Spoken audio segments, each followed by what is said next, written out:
Welcome back to Soul Travels, and it's been just shy of 3 years since Tammy and I have been over here on the DAFT Treaty, and today we're going to talk about what's changed with the DAFT. We're going to talk about the good, we're going to talk about the bad, and we're going to talk about the ugly, just downright ugly right now. You want to know what I'm talking about? Stay tuned next on Soul Travels.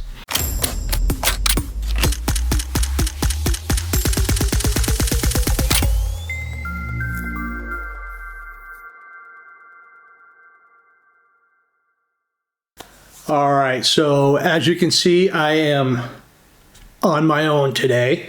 Tammy's out doing things like manicuring, pedicuring, shopping, spending money.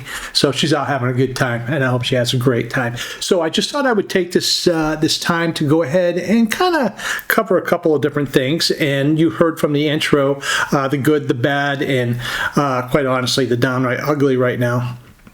So since we've come over here on the DAFT Treaty, and just for those of you that don't know what the DAFT Treaty is, I'm just going to read this short sentence here. The Dutch-American Friendship Treaty, also known as the DAFT Visa, is an agreement that allows U.S. entrepreneurs and investors to obtain Dutch resident permit if they make an investment of at least 4,500 euros. This resident permit is valid for 2 years and can be extended for permanent residency after 5, and there's some nuances that go with that. So anyways, also want to talk a little bit today about maybe some of the difficulties that Tammy and I had encountered when we came over here. This is not a step-by-step. You can go on the DAFT, you can go online. There are some great information, some great websites on the DAFT Treaty. I'm going to put up a couple of websites right here, just right at the top. Again, don't know anything about these websites, but just some really interesting information on there. So let's go ahead and take a look at the first thing. And the first thing that we're going to be talking about here, coming right back, is money. Money. Everybody loves to talk about money. Let's go. All right, so let's talk about money. Everybody loves to talk about money. So let's not to delve too deeply into this, but we get asked a lot, how much money do you actually need to come over? That's different for everybody. It's all in what you're comfortable with, what you're comfortable in spending. I don't know what your budget is. You don't know what my budget is, but that's strictly up to you. That's a discussion you should have with your family. Do a little research and find out what things cost over here. But we are going to talk about that right now just a little bit because I want to bring you some good news. So in order to come over on the DAFT Treaty, you have to set aside 4,500 euros into a business bank account. That 4,500 euros cannot dip below that. Go up, and I recommend that you put more in there. That's for sure. You don't want to let it drop below that. But here's the good news. When Tammy and I first came over here, we had application fees, and the application fees for both of us was 1,446 euros. That was for the both of us. So, but for whatever reason, I don't know, gotta love the Dutch government. They've lowered the fees. So right now, the main application fee, the person coming over applying for the DAFT Visa, they are 350 euros, and the spouse is 210 euros. And if you have children, they're 70 euros. It doesn't specifically say it here. I don't know if it's 70 euros if you have 3 kids or if it's 70 each. I would imagine it's 70 each. So that is the good news. I don't know why they lowered it. I don't know if that is sending a signal of, we want more American business coming over. We want more people starting business. I'm not really sure. All I know is I can't think of any government in the past, especially the United States, that has lowered their fees for anything. So it's a step in the positive direction. It was a good step, and we were happy to see that step. So if you feel that you're coming over on the DAFT, this might be the right time to go ahead and take advantage of it. That's for sure. The fees, the application fees, are at a premium. There is nothing, when I say a premium, it's a good premium for you. It's good. There's nothing you can do about the the fee of 4,500 euros. That is set in stone, and you do not let that fee fall below 4,500. Just to give you an example, we had a next door neighbor that came over, was over here on the DAFT, and he deposited the 4,500, bought a computer and a couple other things, brought it below the 4,500, but it quickly went back up because it replaced the money. But when it came time to renew his application, he was denied because it fell below the 4,500. He had to hire an attorney. They went to court. They actually confiscated his equipment, his computer, to make sure that it was actually legitimate business, and then he was granted entry after that. What a pain in the butt that was.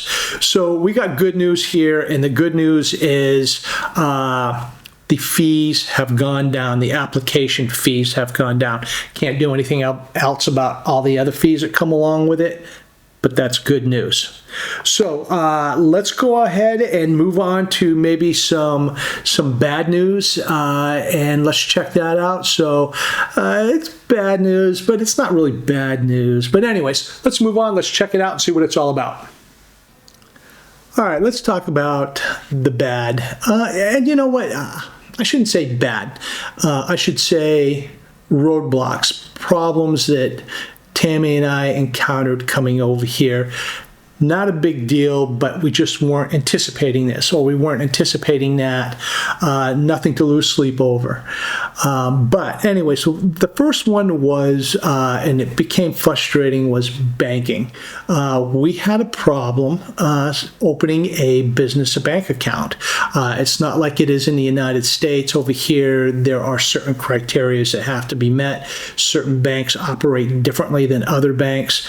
We initially started off with ING. That's where we wanted to do business with. They were extremely unresponsive at the time. We would have loved to give them our business, but they were just unresponsive. We went over to Bunk, B-U-N-Q. I'm a terrible speller. I believe that's right, though. They were very responsive. They asked us a lot of questions. They asked us what we're doing about our business. They asked us about a business plan. They asked the questions that they were supposed to be asking. Wasn't expecting it, but we gave it to them, and they opened it up. Even a couple of days later, when they said that they were going to open it, they called us a couple of days later and said, hey, what about this? When is this happening? And we told them, and they said, okay. Next thing you know, the account was open, and we deposited our money, and we were good to go. Now, on the flip side of that coin, we know some people that had come over that tried to use Bunk, and they just did not really appreciate Bunk at all. Didn't like them, didn't like the way they did business or the way they were being treated. And then we had other friends come over going, ING was the best. So it's really kind of a hit and miss, but banking was a speed bump for us.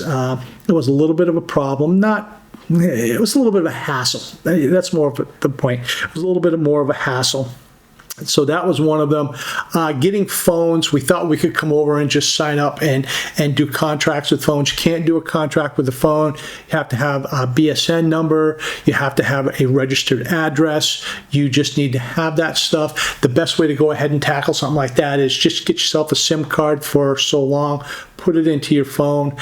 Make sure your phone is unlocked by your carrier. Most of them are now, but just make sure or it won't work.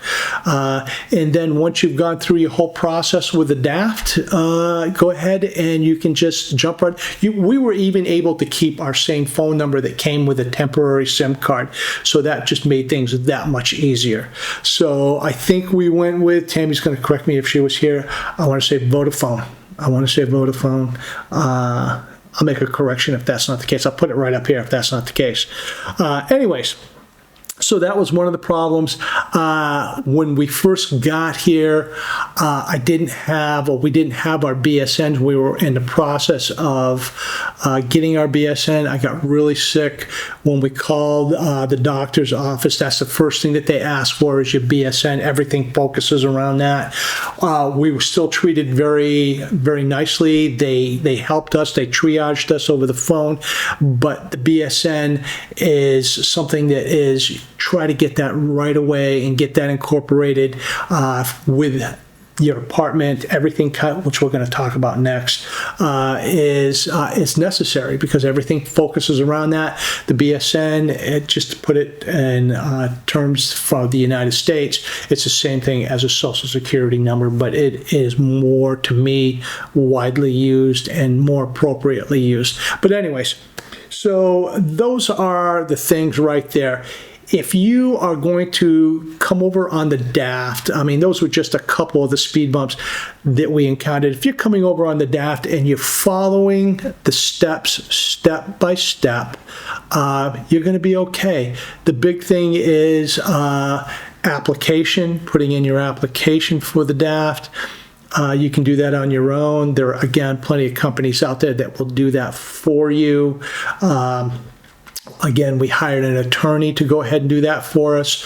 You know, we just came so far and we put so much time, effort, and money into this. We just didn't want to leave anything to chance. So that's why we went with the attorney. Not any better, not any worse. But go ahead and shop around. But if you follow all the steps, step by step, you're going to be okay all the way through. Sometimes things don't happen as fast as you want them to. That's okay. It's not a problem at all. But if you follow them step by step, you're going to be just fine. So take it easy. Take a deep breath. You're going to be just fine. Let's move on. Let's talk about the ugly. And this is really the crux of this whole video almost, is this is really, really ugly right now. So let's move on. Let's check it out. All right, so part of your agreement with the DAFT and what they require is you have a residence here in the Netherlands that is registered, and the difference between a registered and a non-registered, and you're going to see this as you search for a place. One is somebody has plenty of rooms to rent, or a room with a bathroom, or somebody's taken their house and they've taken 3 rooms and converted it into a residence, but they've never registered it with the government. So basically there's usually no contracts involved. You just live there, you pay them X amount of euros a month to go ahead and live in that situation. But you have to have a residence that has been registered with the government or the city, because that is going to be your business address as well. So you definitely need to have it registered, and that should be a main question when you're dealing with somebody and you're renting a place. Is this place registered? And they'll tell you yes or no, and they'll be quite honest with you and upfront about it. So here's really the bad. No, it's not bad. It's ugly. This is ugly. And finding a place to live in the Netherlands right now, if you're talking Amsterdam, Utrecht, Rotterdam, any of those, it is a nightmare. It is literally a nightmare. There are certain requirements that need to be met to go ahead and rent a place, such as if you're going to one of these places, the requirements are different than they are in the States. In the States, what they would do is they would check your credit score, and they do a couple other things, and you go in. Here, they want things like rental contract, your deposit needs to be X amount, you need to be making, they want to actually see this, you need to have a work contract, I should say, that is X amount of times more than the rent that you're going to be paying. So finding a place to go ahead and live in the Netherlands has turned into a nightmare for a lot of people. You need to put this at the top of your list. We used juststay.nl. I think he has juststayapartments.com or .nl. I'll put it right up here so you'll be able to see it. He has been really good to us. I have no complaints about him whatsoever. He's been really easy to deal with. But apartments have now becoming thinner and thinner and thinner as far as the amount being available to you to choose from. When Tammy and I came over, we got right in the window of COVID, and there was a lot of apartments to choose from, and we ended up here and love our neighborhood, love our apartment. Everything is great. It's not a problem at all. But now if you're looking for an apartment, it is tough. It is a feeding frenzy out there. So once again, go ahead and put this right at the top of your list if you're looking for a place. It is tough. You may want to deal with what they call a mackler. A mackler is basically and I'll put it in my own terms, a broker between you and the apartment. They help you get the apartment. They do certain things for you. You pay a fee for that.